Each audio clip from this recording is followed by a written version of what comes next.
Um, I want to welcome you and as well as everybody else that might be out there listening to our Pitch Investors Live, coming onto the app, checking it out. We got some exciting things happening. Pitch Investors Live has really been growing pretty amazingly and getting more and more traction, more investors, more pitches. This is a great platform for folks like yourself that have an idea, business, and want to find out exactly where it stands in terms of its development.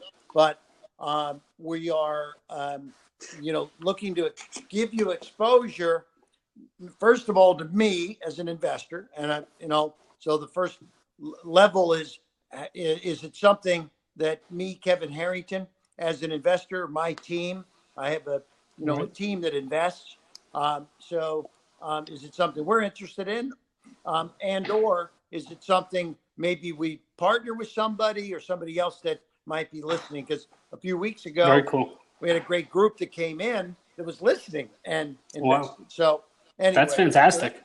So that's the kind of the overview. What I'd like for you to do, I know a little bit about what you're going to be pitching because I did get some pre-information about it. Okay. But I'd like for those that don't know anything, I want you to start from scratch. Give us your name, the company, how you came up with the idea, and where it stands, how far along it is, etc.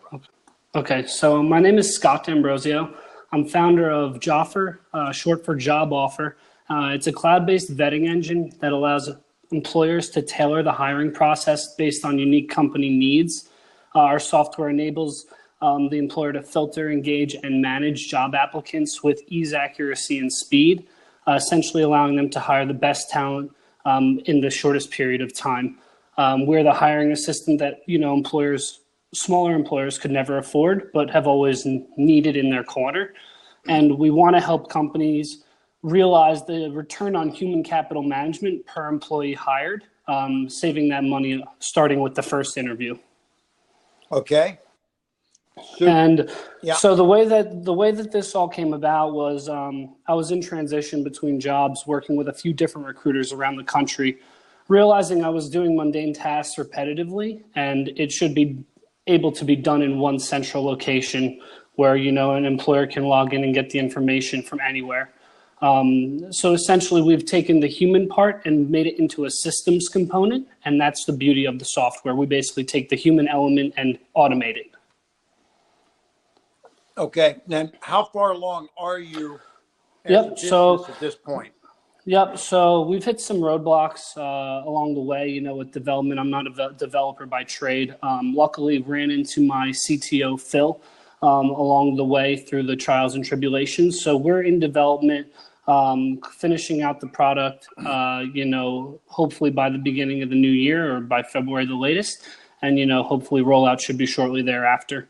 We've taken the time to work with companies and clients that we want to sign on in building out the product itself so that we're not, targeting features and functions that are trying to just hit the core elements of what companies are trying to utilize today in speeding up their practice. So let me understand, if you run an ad, 150 applications come in. How does it whittle that down so that there's no human interaction on the front end, and it's kind of delivering more the qualified people? Is that sort of what it does? Right. Yep. So we don't change the way candidates are sourced to date. We're basically a fork in the road after that point. Instead of going left, continuing down the path of just handing in a resume in a pile, we actually take that candidate and funnel them into our proprietary, software, which takes elements of the hiring process, whether it be a skill assessment test or, a background check, an in-person interview, and we've automated that. So the employer can set pass-fail parameters based on that specific function, and the job applicant will not actually move on unless they pass that function itself. So we essentially whittle down and kind of weed out the unqualified applicants for the employer based on parameters that they're setting within the system itself. Okay. And what kinds of things I mean, you mentioned tests.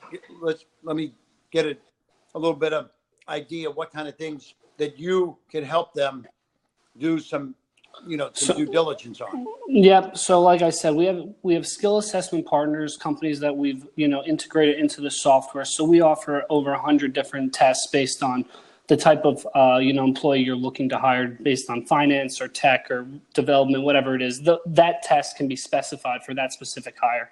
On top of that, we've integrated a background verification system where, we can do the certified verification of if that person is who actually they are, down the line. We can do, we've integrated a phone interviews process where, employers can preset questions to be asked via an automated system. So they're not even involved. It's kind of set based on the job applicant's availability. The call will come in. They'll do the questions. It'll be all recorded for the employer to hear. And we use an AI component to kind of see if their answers were real or, truthful or not. And the employer can also hear the feedback so that they can make that decision of if somebody should move on or not. So all these different components that are being done today by many people within a hiring, department of any company has been integrated into the software systematically. Okay, so let's say I'm hiring a salesperson. Mm-hmm. What do you have that could tell me whether this person might be good in sales? So we have the ability to use their references, and we can actually do an automated test with the references themselves, schedule calls with the references they input, and ask questions specific to those companies and the sales those people actually did at those companies. So employers are getting real insight from past, employers themselves, and that's kind of the piece. Is that done in a virtual way, or is there a human? Really? No, it's all done automated. Yep, it's all automated via systems that we've built out. And the real, the beauty of this for the job seeker, we really see this being one of the, the exciting sales pitches for people themselves is you get kind of a Carfax for your career. So once you're entered into the system, this kind of follows you throughout the trajectory of your career. And we can actually say, hey, you've done really well in a vertical that you might not be looking to move towards in the future, but these jobs are actually available in that vertical. Maybe you're better suited to traject your career that much farther if you look in this direction. So we can kind of use the history that we've built out from the job applicant side to kind of propel people in a better direction for their career than what they might be thinking to date. And what about like I think like a human element kind of thing, like of being able to interact with people? Are there virtual ways to dig deep there? Yeah, so we've integrated obviously like video interviewing. There's a tech out there called HireView, which is very prominent today in HR, and they use an AI component to kind of get the perception of who somebody is on top of the interview itself. We also have the ability, and we built out this functionality where you can add additional people from the office who might not necessarily be involved normally in the hiring process. But if a developer, for instance, is going to be added to a specific team within a company, we can have that team lead brought in to actually be a part of the process itself. So we kind of like to think of ourselves as an all-in-one solution. Most of the solutions to date are very vertical oriented. They only focus on one part of the process. And in a lot of our focus groups, that's the one thing from employers that we kept hearing is the lost information in the translation of people from one software to the next is where they lose a lot of the good applicants. And these softwares are currently not able to be integrated. So we've taken kind of these pain points and put them under one roof. So, an employer kind of comes to us and they know from start to finish, they're going to get the most accurate information about one individual. So how much, I like these, you said up to about 100 different kind of tests you can put people through, right? Yep. And so you have access to all this, or do you need capital? I mean, the capital you need, let's talk about how much you need and, what are you looking for in terms of money and all that? Yeah. So, been looking for either a strategic partner or some sort of debt round. We're really looking for a seed investment at this moment to really get operations going. It's all been self-funded by myself and my family to this point. about 250,000, a little bit more than that. But we're really looking to kind of get over the hump of actually start operations. One thing from most of the people and clients that we've interfaced with is we don't have a support system, and even infrastructure to support them, especially at the scale that they would need that support from the beginning. So a lot of it is for operational stuff, hiring a few support staff, keeping the development going and the maintenance on that, constantly building out features that will bring in more revenue per client. That's a main focus of ours. Is, like I said, we built out the core pieces, but there's a lot of ancillary functionality that we know that if we built in, we could be increasing revenue by that much more. So, the focus to date has been kind of spearheaded on what we know will be desired from day one. But we want to use the capital on, support staff, sales staff, and, the ability to kind of start building out some of these other pieces just to get more revenue per client we sign on. So how does this physically work with the company? Okay. Do they install this software or? It's a SaaS platform. Basically think of us like the Salesforce for hiring. Right. We basically have 3-tiered options. The third is obviously call for pricing, customized pricing based on the unique attributes of your company. But you can log on to the system from as long as you have an internet connection, you can basically use the software. This is not something that has to be done in an office. It's not something that, you have to do at home. It can be done from anywhere. No download or anything like that, but, it is a standalone system. Yeah. And I'm just thinking, you mentioned like some people that come through this, you may find that they're better suited for something else. Mm-hmm. Is there a way to build a database here that can be utilized? Yeah, so you're in our kind of roadmap. We know data is the big play here, and we know that we can use the data to help other companies in other areas moving forward. But that Carfax is really kind of what our bread and butter we feel is going to be on the job applicant side, because if an applicant actually has something they can look at besides a resume that they're putting together themselves, it kind of gives credibility to what they've already done without needing the reference check or anything like that. So if there's something that follows you throughout the lifetime of where you've worked and your career itself, it kind of gives you a leg up, and it's a confidence builder for you going into that interview, knowing that the employer already knows that you've hit the target that they're looking for. You just have to go be yourself and, sell to them that you can do the job. And this gets to an issue. It's almost like a legal question or defining who, if you go to a company, they're running ads, people are coming through that. If they don't hire the people, are you allowed to use those names, or what's all that? Tell me how that all works. So the beauty of it is we don't change how candidates are currently sourced. If a company is putting, job posts on LinkedIn and Monster and Indeed, that's fine. They continue to do so as they please. We actually use a KPI, and we are the fork in the road. So yes, that applicant will still be going to whatever medium that job is out at, but they're not going to get the granular detail that we provide. And that's kind of the difference that we're selling is, we're not just handing a resume. We're basically taking that resume and breaking it down so that you actually get to the core of who you're hiring. Okay.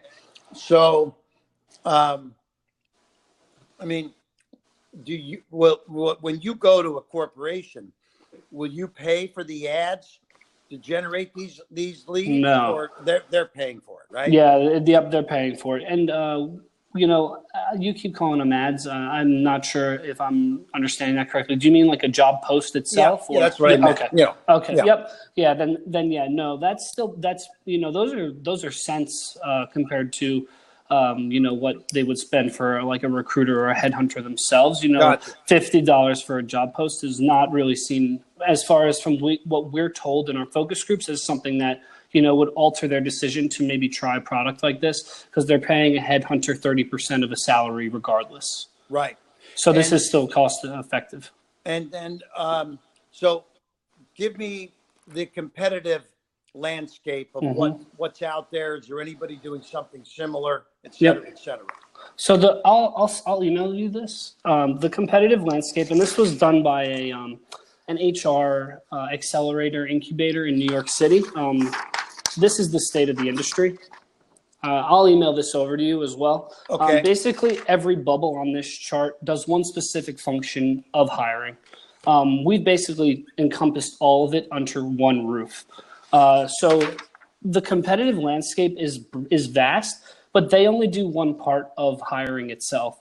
So a lot of these companies either focus on skill assessment tests, they either focus on video assessments, they focus on background stuff, but none of them actually bring it all together. And that's really where we're seeing the loss of information translation from one to the next, and why employers are spending so much money. So the industry, yes, it's very diversified and has a lot of segmented companies, but Right. nothing actually encompasses and narrows down the candidate for you. They're all, at the end of the day, presenting piles of resumes to the employer and saying, hey, now you go do with the information that you have to do with it. They're not actually narrowing it down in a funnel for them the way that we're trying to achieve that. Gotcha. Mm-hmm. Okay, good. So, I mean, it sounds to me like a good partner investor would be somebody that's in, the job hunting human resource business, right? Right. Mm-hmm. It's an area that I've never invested in, but it sounds interesting and unique in what you put together. So right. And I like the fact that you've got 250,000 of your own, you're between yourself and your family, your own dollars. Yeah, we're in this, and so it's pretty much operational now. Is it beyond beta? Yes and no. There's some parts that we're still working on, but yes. Okay. And another major thing with all this, and when you buy into a company, you're really buying into the team.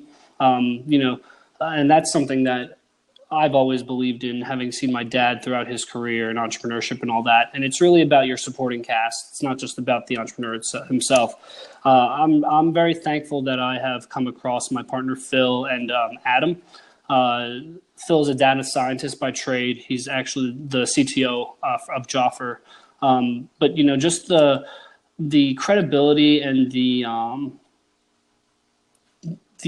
knowledge that he brings to the table has really helped steer me down a path that I know the product we're building will actually make an impact for companies. And that's really something that hits home to me. I don't want to build something that is a one-off. It might make 20 million and then it's done. I want something that lasts and creates value for who we sell to. Right. And that's basically the path we've gone down. We really deconstructed this industry from top to bottom.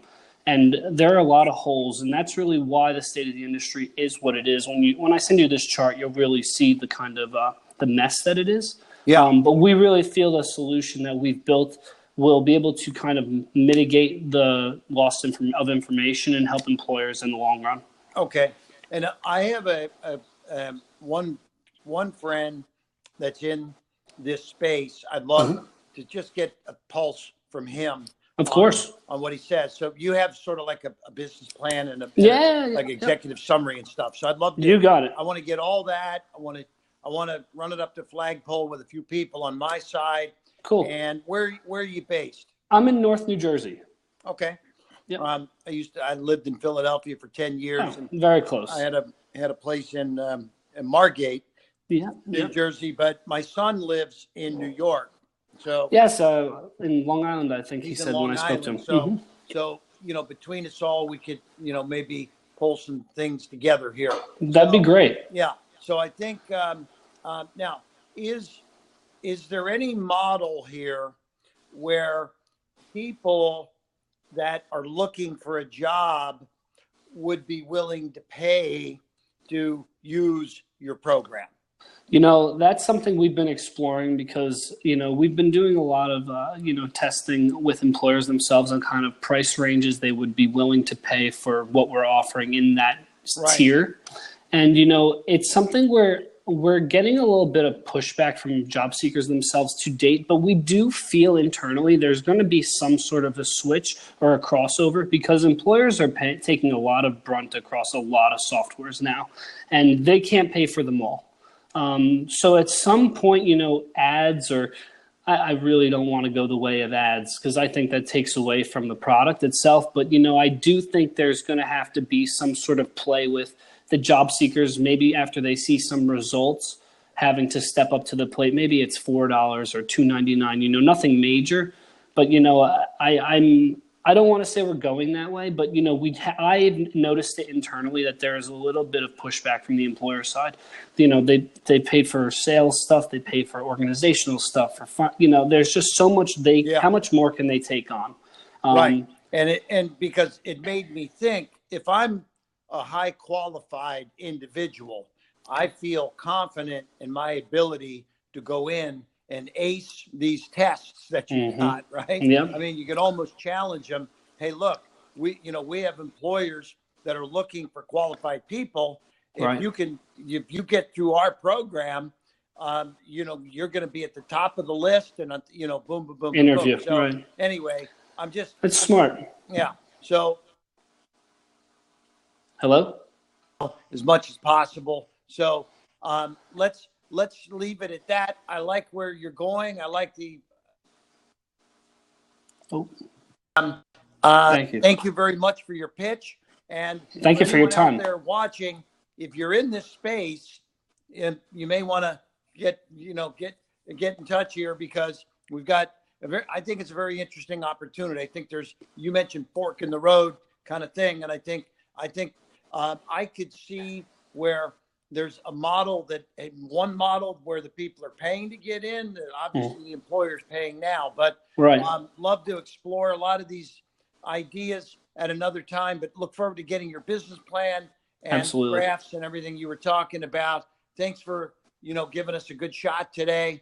No, thank you. Appreciate the opportunity here. And for those Absolutely. watching Pitch Investors Live, you saw it here first, and we're going to keep bringing you some great opportunities.